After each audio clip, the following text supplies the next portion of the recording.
The letter trembled between her fingers like a dying moth, each word bleeding ink across parchment that smelled of roses and regret.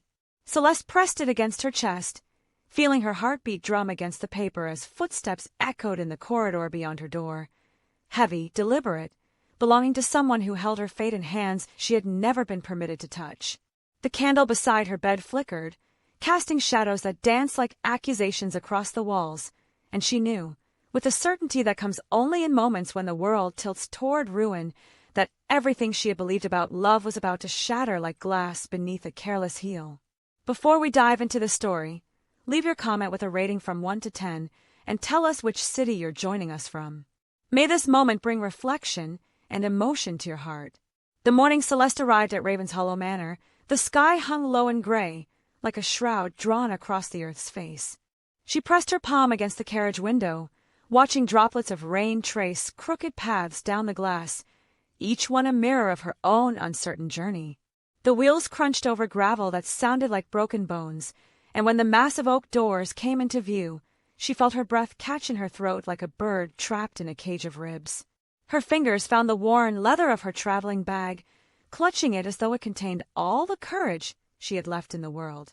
The coachman's voice cut through the rain-soaked air, rough and hurried, eager to deposit his cargo and flee before the shadows grew longer.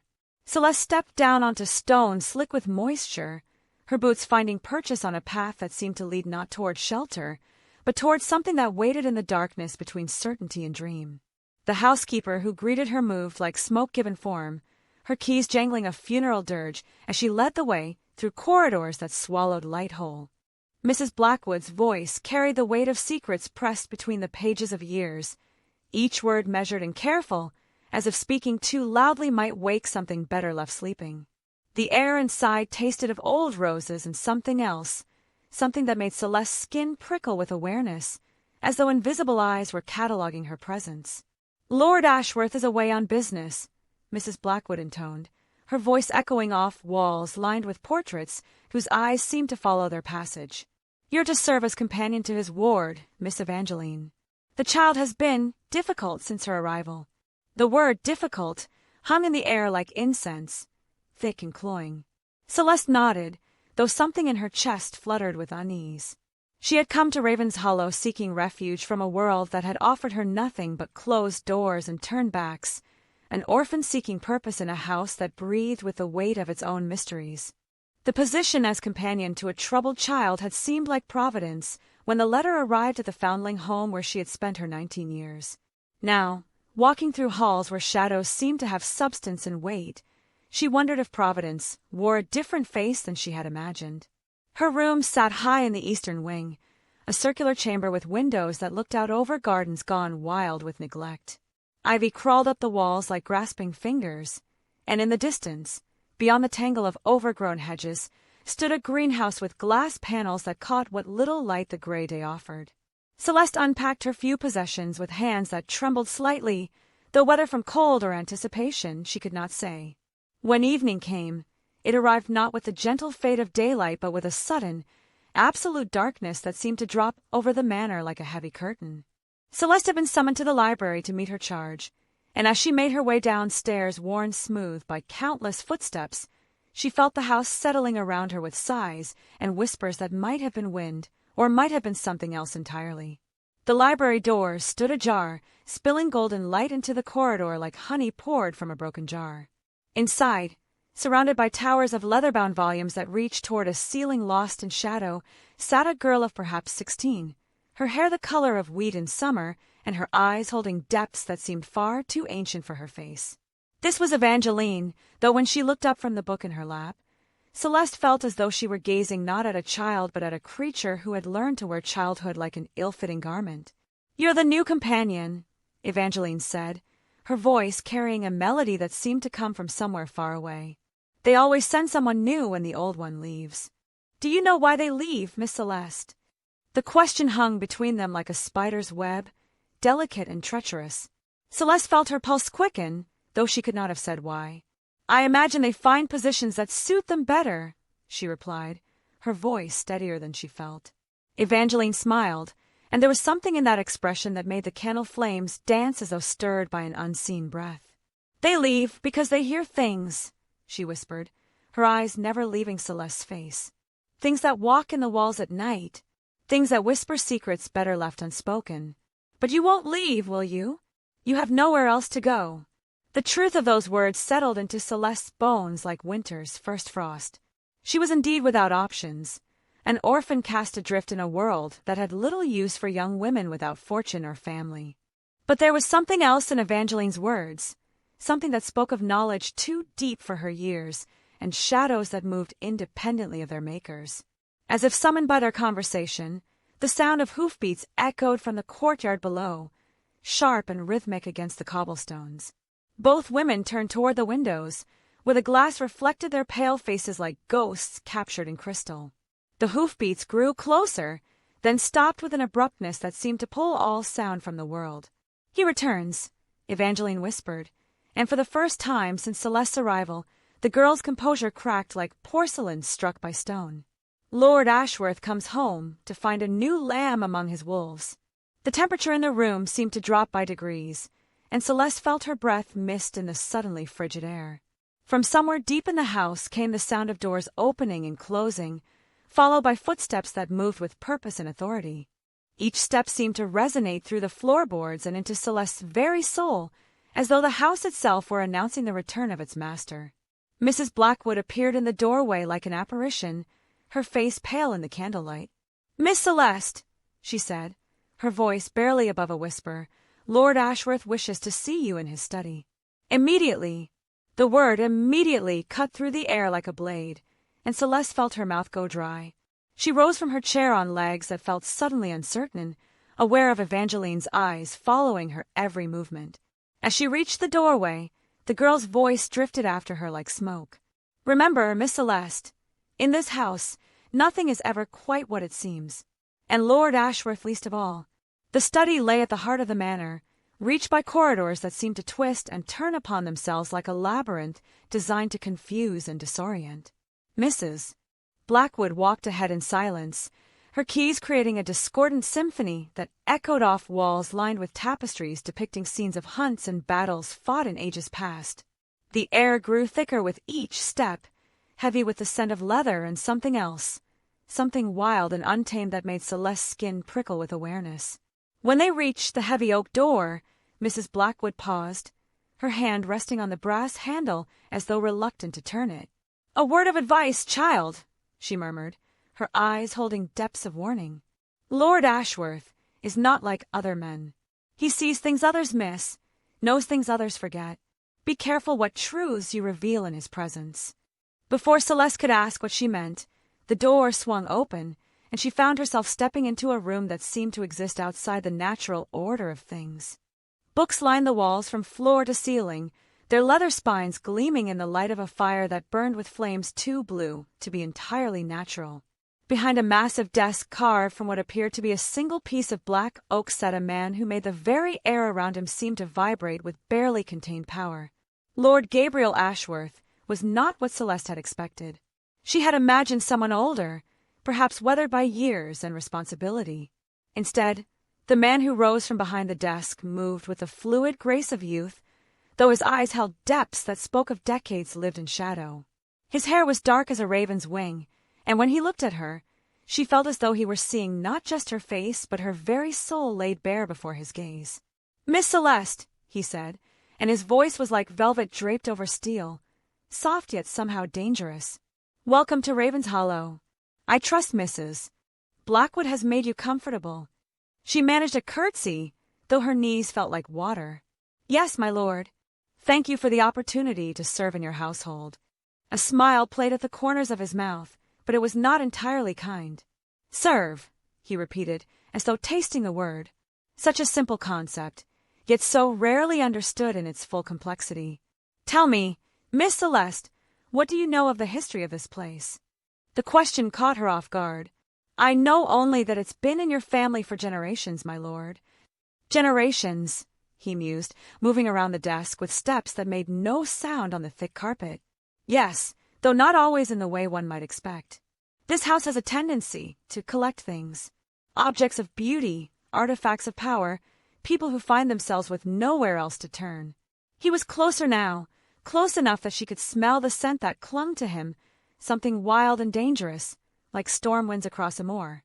When he reached out to touch a strand of her hair that had escaped its pins, she felt electricity race down her spine like lightning seeking earth. "You have beautiful hair," he observed, his voice dropping to barely above a whisper. "The color of autumn leaves just before they fall. Tell me, do you dream, Miss Celeste?" The unexpected question made her breath catch. Yes, my lord. Everyone dreams. But not everyone remembers," he said, his eyes searching her face with an intensity that made her feel exposed and vulnerable. "And not everyone dreams true. This house has a way of awakening things that sleep deep within the soul. I wonder what it will awaken in you." Before she could respond, a commotion erupted from somewhere in the upper floors, the sound of something heavy falling, followed by a scream that seemed to go on far longer than human lungs should allow. Lord Ashworth's head snapped toward the ceiling, and for just a moment, Celeste could have sworn she saw something inhuman flicker across his features. "Evangeline," he murmured, and there was something in his voice that made the fire and the grate flicker and dance. "It seems my ward is having one of her episodes. You'll forgive me, Miss Celeste, but duty calls." He moved toward the door with that same fluid grace, but paused at the threshold. "A word of warning," he said without turning around. "This house holds many secrets, and not all of them are safe for mortal minds to comprehend. Tread carefully, and remember, some doors are better left unopened."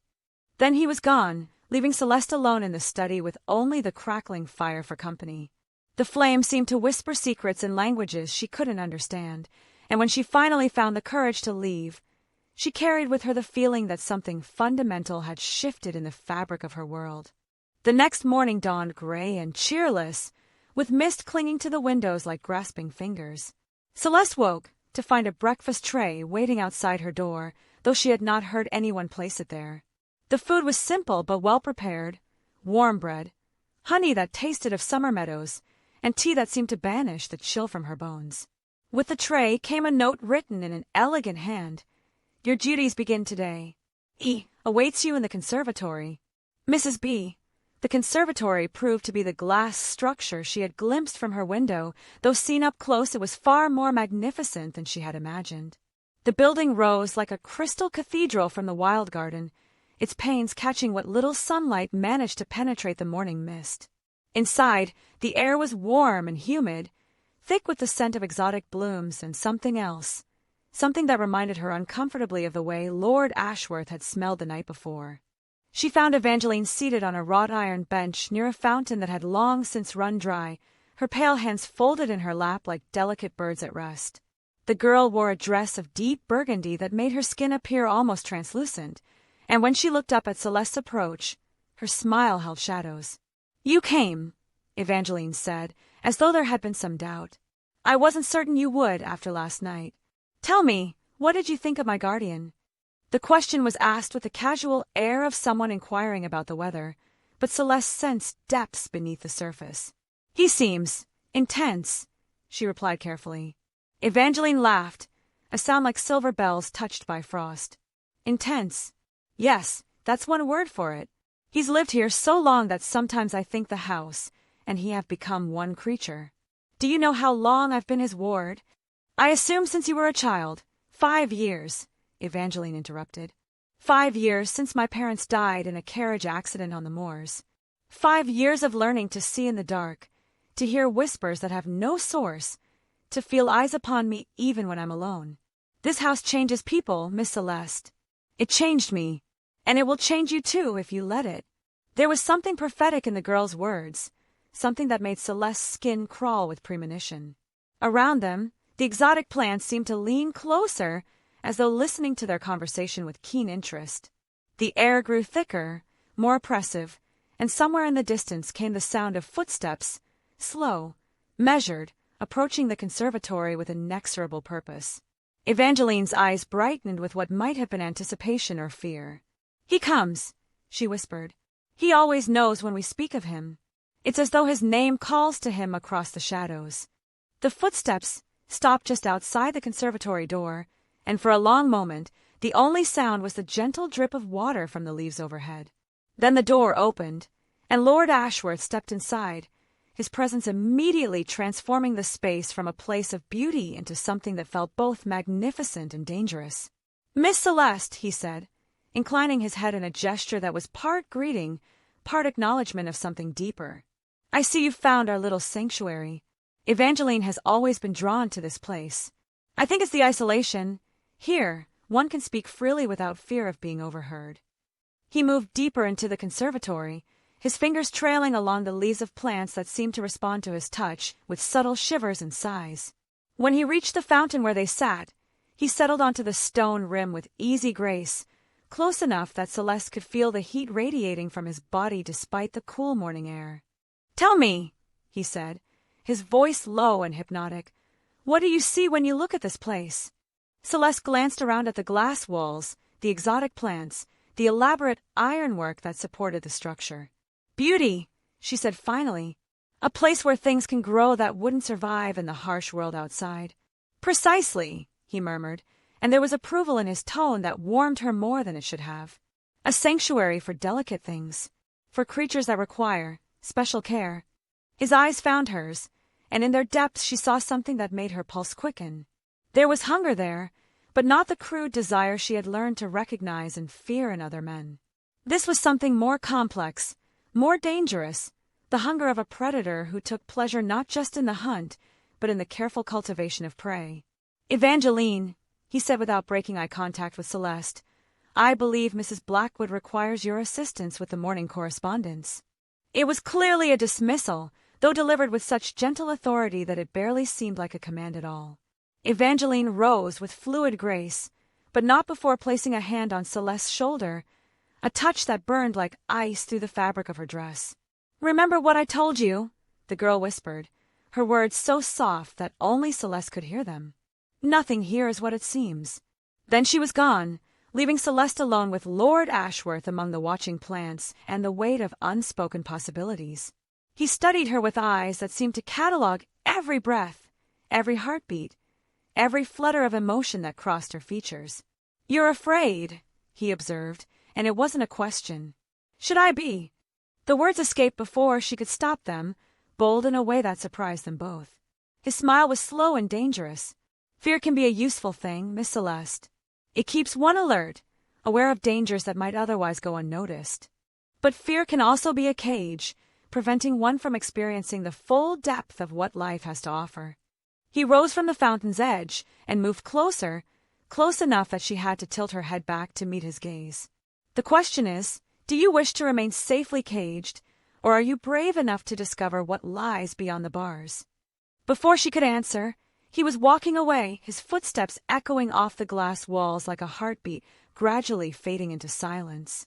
Celeste remained on the bench, her hands trembling with an emotion she couldn't name, surrounded by the scent of exotic blooms and the lingering warmth of his presence. That evening, as shadows began to gather in the corners of Raven's Hollow like living things, Celeste found herself drawn to the library once again. The great room seemed different in the lamplight, more intimate, more alive with possibilities. She had come seeking distraction in the form of a book, but what she found instead was a mystery that would change everything. Hidden behind a volume on ancient poetry was a leather-bound journal, its pages yellowed with age and filled with handwriting that seemed to dance and writhe in the flickering light. The entries were signed with various names: Sarah, Margaret, Catherine, Alice, all former companions to Evangeline, all recording experiences that defied rational explanation. Day 12 read one entry in a shaking hand. "The dreams grow stronger. I see things that cannot be, remember lives I have never lived. Lord A speaks to me now in ways that bypass speech entirely.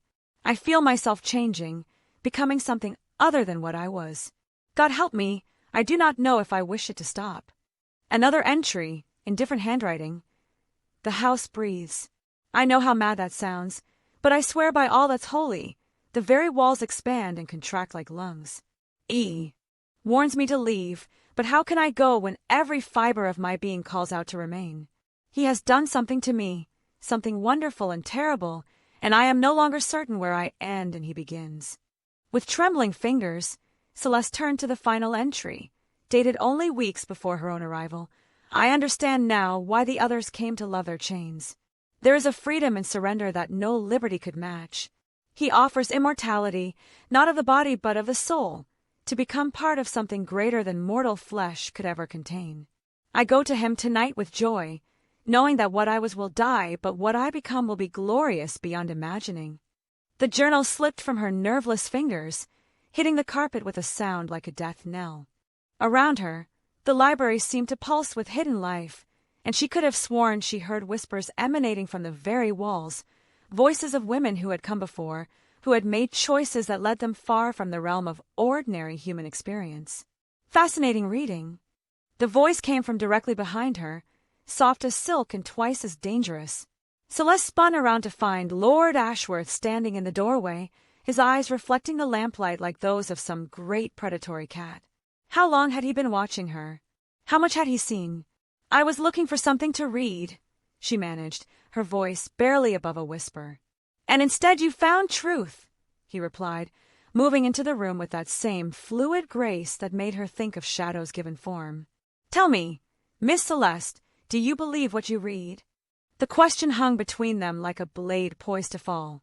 Celeste felt the weight of his gaze, the pressure of secrets that pressed against the walls of reality itself. When she spoke, the words seemed to come from some deep place within her soul. "I believe that this house holds mysteries beyond my understanding. I believe that you are not what you appear to be, and I believe that I am here for a purpose far different from what I was told." His smile was radiant with approval, transforming his features into something beautiful and terrible. "Clever girl. Yes, you are here for a purpose, one that was set in motion long before your birth, long before the circumstances that brought you to my door. You are the culmination of a design so intricate that mortal minds struggle to comprehend its scope." He gestured toward the journal that lay fallen at her feet. "Those women chose to become part of something eternal, something that transcends the brief flicker of human existence.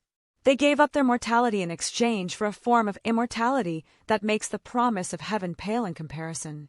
"And Evangeline?" Celeste asked, though she already knew the answer would shake the foundations of everything she thought she understood. "My greatest success," he said, his voice filled with pride that was both paternal and something far more complex. "A child who died of fever 5 years ago, brought back not as the innocent she was, but as something magnificent and strange. She exists now in the space between mortal and divine, sustained by will and wonder." The truth hit Celeste like a physical blow, driving the air from her lungs and making the room spin around her. Everything, Evangeline's ancient eyes, the whispers in the walls, the way shadows seemed to move independently of their sources, all of it suddenly made terrible sense. "What are you?" she whispered, though part of her already knew. "I am what I have always been," he replied, moving closer until she could feel the heat of his body, smell the wild scent that clung to him like morning mist. "A guardian of mysteries, a keeper of secrets that predate civilization itself. I am the bridge between what is and what could be, the hand that guides chosen souls across the threshold into something greater." He reached out to touch her face, his fingers tracing the line of her cheek with gentleness that belied the power contained within his frame. "And you, beautiful Celeste, are the newest addition to my collection of impossible things." The word collection sent ice through her veins, but beneath the fear was something else, a treacherous warmth that spoke of desires she had never dared to name. His touch was like fire on her skin, awakening responses that should have terrified her but instead filled her with a hunger she didn't understand. "I won't," she whispered, though even as she spoke the words, she could feel her resolve beginning to crumble beneath the weight of his presence. "Won't you?" he asked, his thumb brushing across her lower lip with a touch that sent electricity racing through her entire body.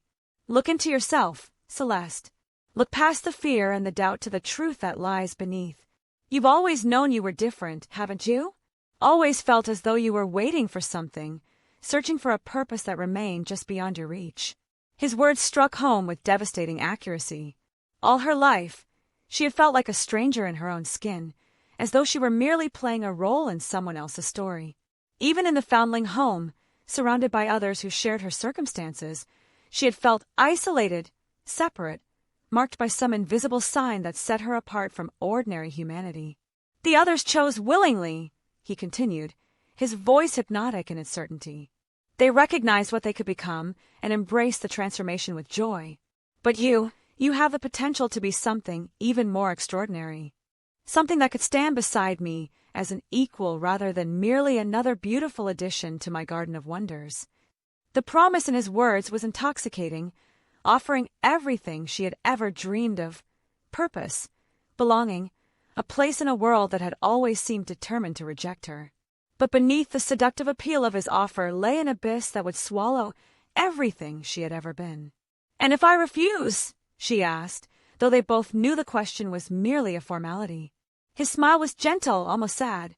"Then you will live out your mortal span and die as humans do, forgotten, unremarkable, having touched nothing eternal. But I do not think you will refuse, Celeste.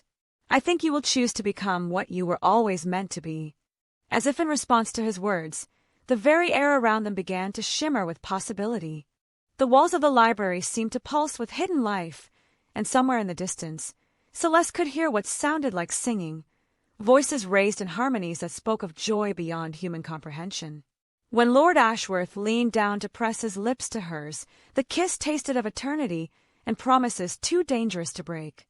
And in that moment, surrounded by the whispers of women who had chosen transformation over safety, Celeste felt the last of her resistance begin to crumble like autumn leaves beneath winter's first frost.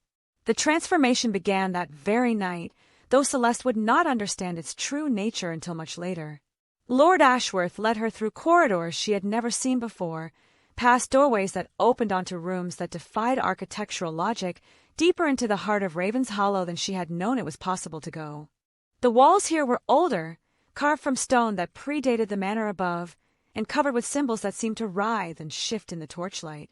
"The foundation of this place was laid in times when the world was younger," he explained as they descended stairs worn smooth by countless footsteps. "When the barriers between realms were thinner, and beings like myself walked openly among mortals. This chamber has witnessed transformations that would drive lesser minds to madness." The room he brought her to was circular, its walls lined with crystalline formations that pulsed with inner light. At the center stood a pool filled not with water, but with something that reflected starlight despite being deep underground. Around the pool's edge, other figures waited, women she recognized from portraits in the upper halls, though they appeared younger, more radiant, touched by something that made mortal beauty seem pale by comparison. "My sisters," one of them said, stepping forward with a smile that held centuries of wisdom. "Welcome to the circle of the chosen." Celeste recognized a voice from the journal, Catherine, who had supposedly left months before her arrival. But this was Catherine, as she had never been in life, elevated beyond the constraints of flesh and bone into something that existed in the space between dream and reality. "The change is not painful," another voice assured her. This was Margaret, her face serene with the peace of one who had found her true purpose. "It is like waking from a long sleep into a world more vivid and real than anything you have ever known." Evangeline appeared from the shadows, no longer the troubled child but revealed in her true nature, an ancient soul housed in a form that had transcended the normal boundaries of existence. "I told you this house would change you," she said with a smile that held both warmth and infinite complexity. "What I did not tell you was how beautiful that change would be." Lord Ashworth moved to stand beside the pool, its strange surface reflecting his image in ways that seemed to add depth and dimension to his already imposing presence. "The choice is yours, Celeste," he said, his voice carrying the weight of absolute sincerity. "Step into the pool and become something eternal. Remain where you are, and I will escort you safely from this place with your memories intact, but forever wondering what you chose to leave behind." The offer was real. She could see it in his eyes, feel it in the sincerity that radiated from every line of his body. He would let her go if she chose mortality over transformation, safety over transcendence. But they both knew, had known from the moment she first crossed the threshold of Ravenshollow, that her choice had been made long before she understood what it meant. The water, if it could be called water, was warm against her skin, and as she waded deeper into the pool, she felt layers of her old self beginning to dissolve like sugar in rain. There was no pain, only a sense of boundaries expanding, of limitations falling away like discarded clothing. The woman who had entered the pool had been constrained by mortality, trapped within the narrow confines of a single lifetime. The being who would emerge would know no such restrictions. Above her, Lord Ashworth's voice seemed to come from a great distance, speaking words in a language that predated human civilization, calling to powers that had shaped the world when it was still young and malleable. The other women joined their voices to his, creating harmonies that made the crystalline walls sing with resonant frequency. Celeste felt herself changing, not just physically, though her body was becoming something more refined, more perfect than human flesh could ever be, but fundamentally, at the level of soul and spirit. She was becoming part of something larger, a consciousness that existed beyond the boundaries of individual identity while still retaining what made her uniquely herself. When she finally emerged from the pool, the world looked different. Colors were more vivid, sounds carried meanings she had never perceived before, and the very air thrummed with energies that her enhanced senses could now detect and interpret. She was still Celeste, but she was also something more, a being capable of existing in multiple realms simultaneously, of touching the eternal while remaining grounded in the immediate present. Lord Ashworth was waiting for her at the pool's edge, and when he took her hand to help her step onto the crystalline floor, the contact sent shockwaves of connection through both their beings. They were linked now in ways that transcended physical attraction or emotional bond, two creatures of power and wonder who had found in each other a perfect complement. "Welcome home," he whispered, and in those words she heard the echo of everything she had ever sought: acceptance, belonging, a purpose that would outlast the turning of ages.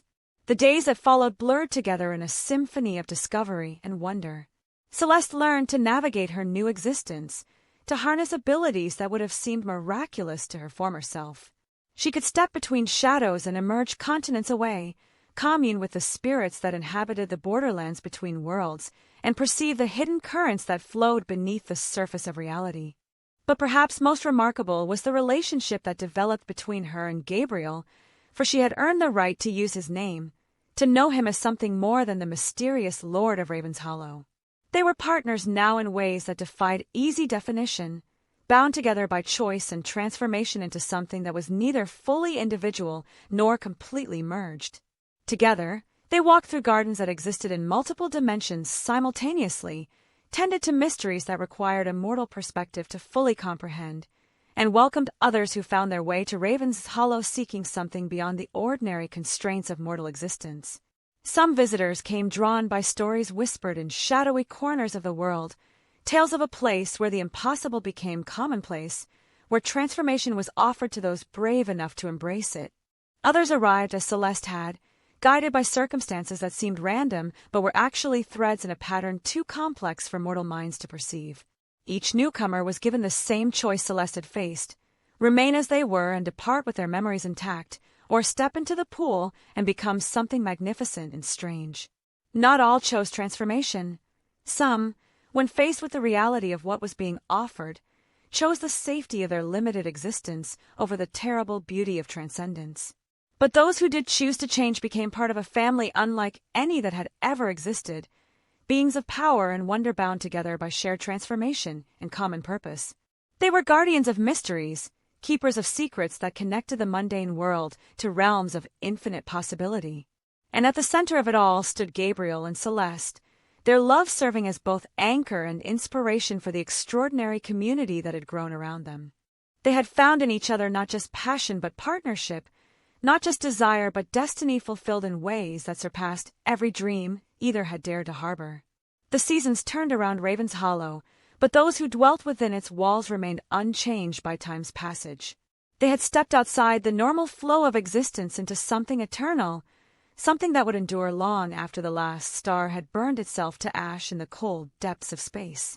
Sometimes, on nights when the moon hung full and bright above the moors, Celeste would stand at her window and remember the frightened girl who had arrived at Ravenshallow's gates with nothing but a single bag and a heart full of desperate hope. That girl had sought refuge from a world that offered her nothing but rejection and disappointment. What she had found instead was transformation beyond her wildest dreams, a love that transcended mortal understanding, a family bound by choice rather than blood, and a purpose that gave meaning to existence itself. She had traded her humanity for something far more precious, the chance to become what she was always meant to be. The letter that had trembled in her fingers on that first night now seemed like a relic from another lifetime, a message from a world she had gladly left behind.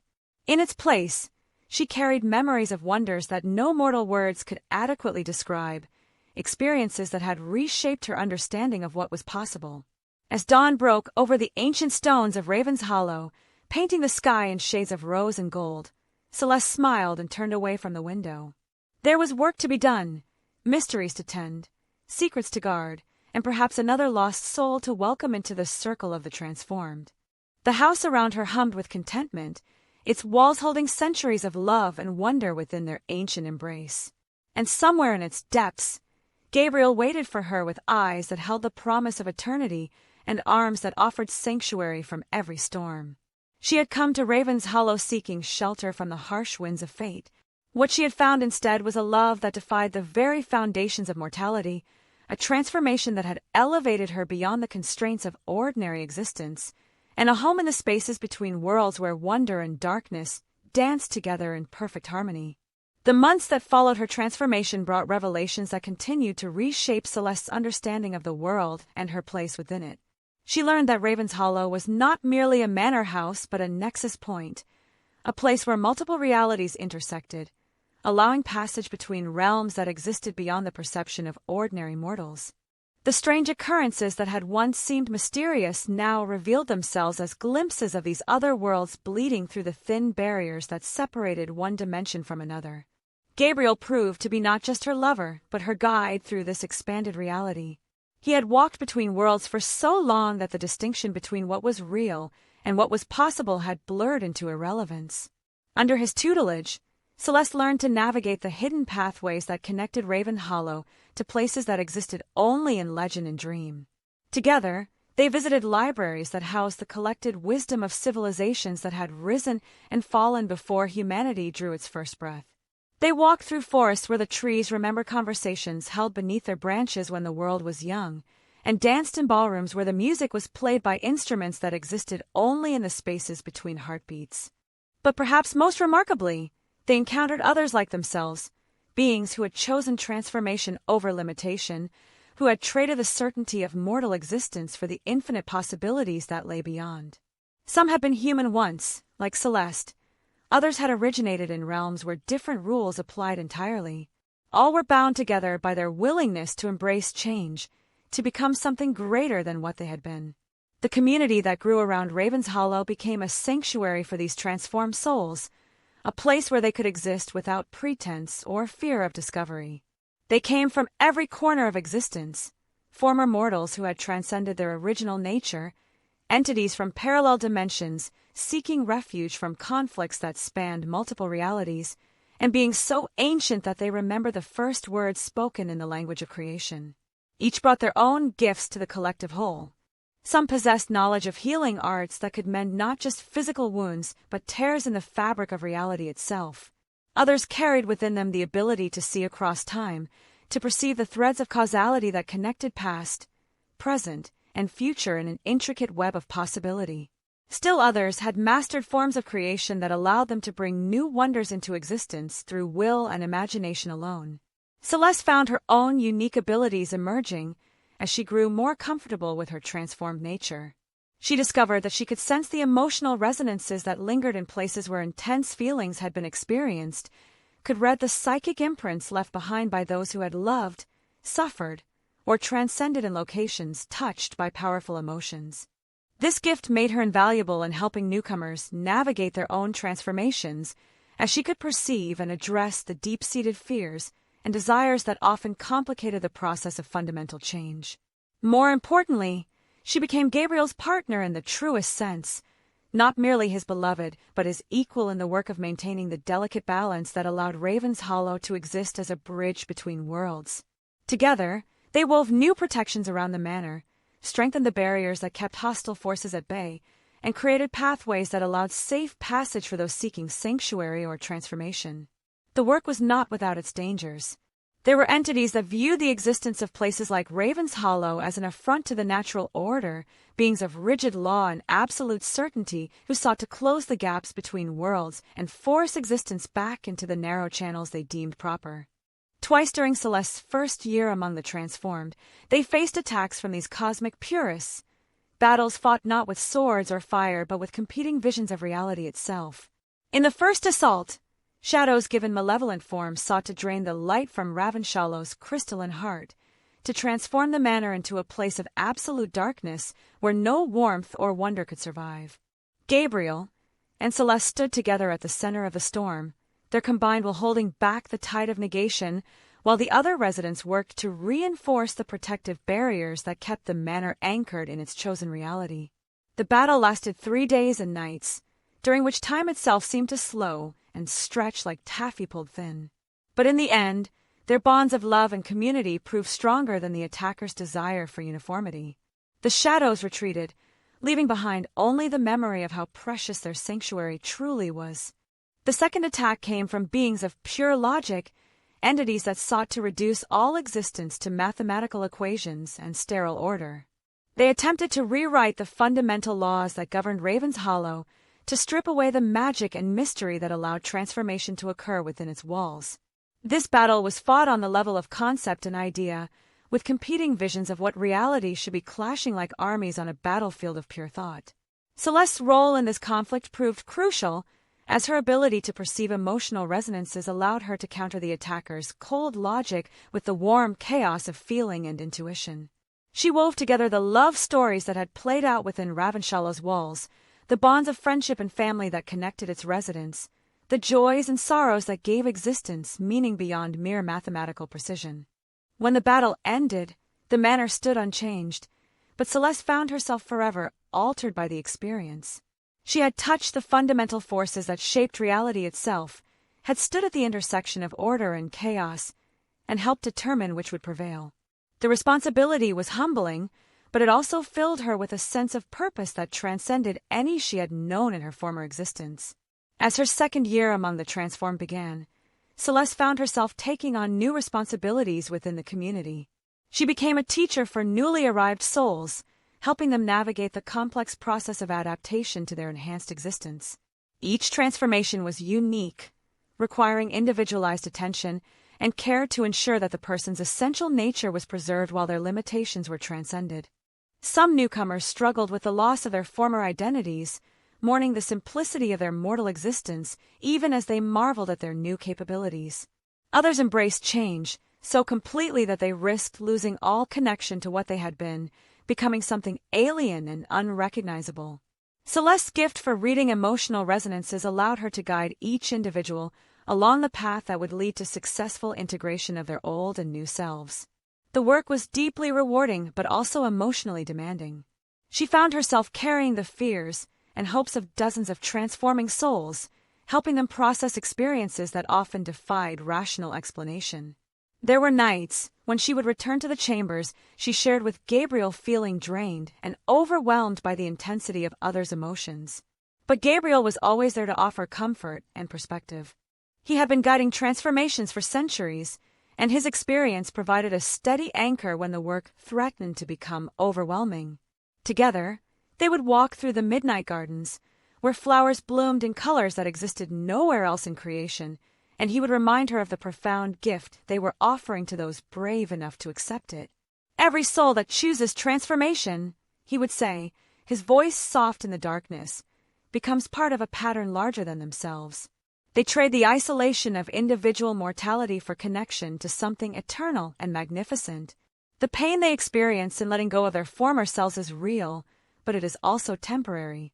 What they gain in return lasts forever. His words never failed to restore her sense of purpose, to remind her that the difficulties of the transformation process were merely growing pains associated with a change so fundamental that it restructured the very foundations of existence. She was not just helping people adapt to new abilities, she was midwifing their rebirth into forms of being that their mortal selves could never have imagined.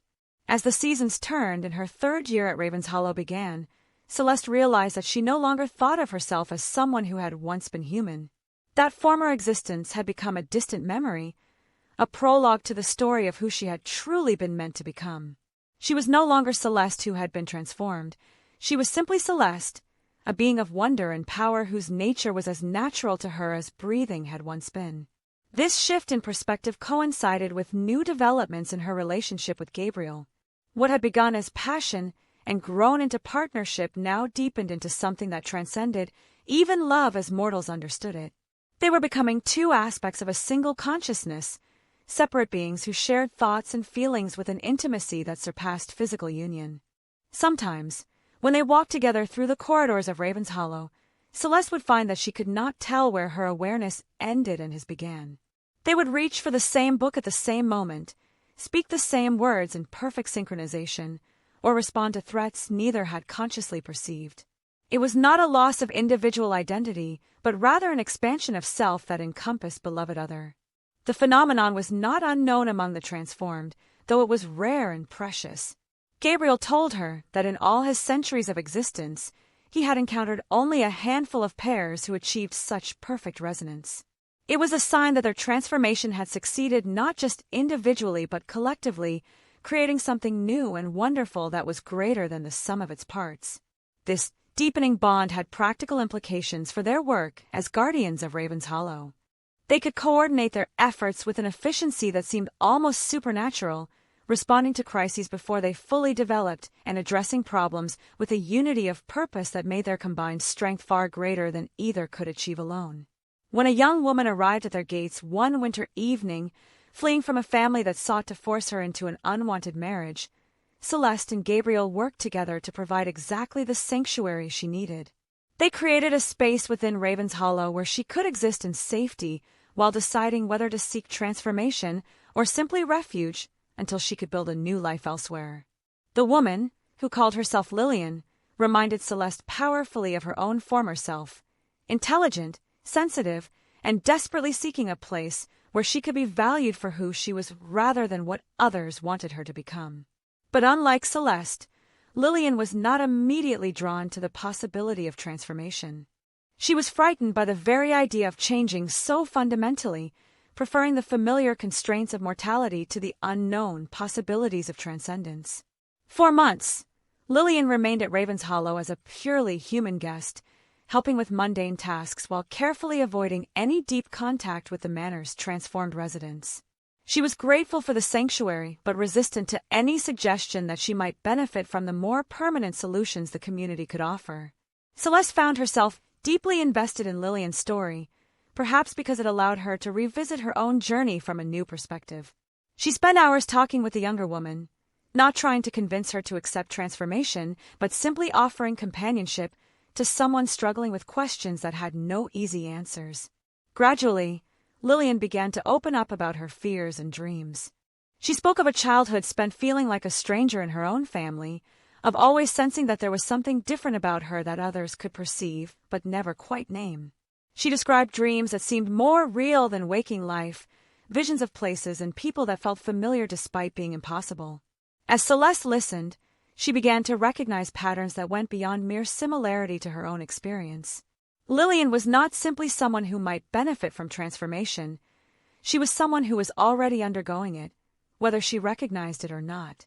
The dreams she described were glimpses of other realities, and the sense of alienation she felt was the natural result of a soul that existed partially outside the boundaries of ordinary human existence. The realization that Lillian was already transforming, albeit slowly and unconsciously, changed everything. Instead of someone who might choose to become something new, she was someone who needed guidance to complete a process that had already begun. Without proper support, the transformation could become traumatic or incomplete, leaving her trapped between states of being with no clear path forward. Gabriel confirmed Celeste's intuition when she shared her observations with him. Together, they approached Lillian with gentle honesty, explaining what they perceived happening within her and offering the guidance she needed to navigate the changes safely. The conversation was difficult. Lillian's first instinct was to deny what they were telling her, to insist that she was perfectly ordinary and desired nothing more than to remain so. But as days passed and the evidence of her changing nature became impossible to ignore, Lillian began to accept the reality of her situation. The dreams became more frequent and vivid, her sensitivity to emotions and energies increased dramatically, and she began to perceive aspects of Ravenshollow that were invisible to purely human sight. The transformation, when she finally accepted it fully, was the most beautiful Celeste had ever witnessed. Instead of the dramatic immersion in the crystalline pool that had marked her own change, Lillian's metamorphosis unfolded like a flower blooming in slow motion. Over the course of several weeks, she gradually shed the limitations of her former existence while retaining everything that made her uniquely herself. When the process was complete, Lillian had become something radiant and magnificent, a being capable of bridging multiple realities simultaneously, of existing in several dimensions at once while maintaining perfect awareness of each. Her gift proved to be even more remarkable than Celeste's emotional resonance or Gabriel's mastery of dimensional boundaries. Lillian could perceive and manipulate the threads of probability that connected possible futures to present choices. She could see the consequences of actions before they were taken, trace the ripple effects of decisions across the fabric of reality itself. This ability made her invaluable in helping others navigate their own transformations, as she could guide them along paths that would lead to optimal outcomes. More importantly, her presence completed something within the community that had been building for years without anyone fully recognizing what was missing. With Lillian's addition, the group of transformed beings that called Raven's Hollow home achieved a new level of harmony and effectiveness. They had become something unprecedented, a collective consciousness that retained individual identity while functioning as a unified whole. The implications of this development were profound. As word spread through the hidden networks that connected communities of the transformed, other groups began to seek contact with Raven's Hollow. Some came seeking alliance, others requesting guidance in achieving similar unity among their own members. A few arrived with warnings about forces that viewed such cooperation as a threat to the established order of existence. It became clear that Raven's Hollow was no longer simply a sanctuary for individual transformation, but the focal point of a movement that could reshape the fundamental nature of reality itself. The community that had grown around the manor represented a new form of existence, one that transcended the isolation and limitation that had defined consciousness since the beginning of time. With this realization came new responsibilities and new dangers. The cosmic forces that had previously viewed Raven's Hollow as a minor anomaly now recognized it as a genuine threat to their vision of how existence should be ordered. The attacks that came in response were more sophisticated and dangerous than anything they had faced before. But they were also more prepared to meet these challenges.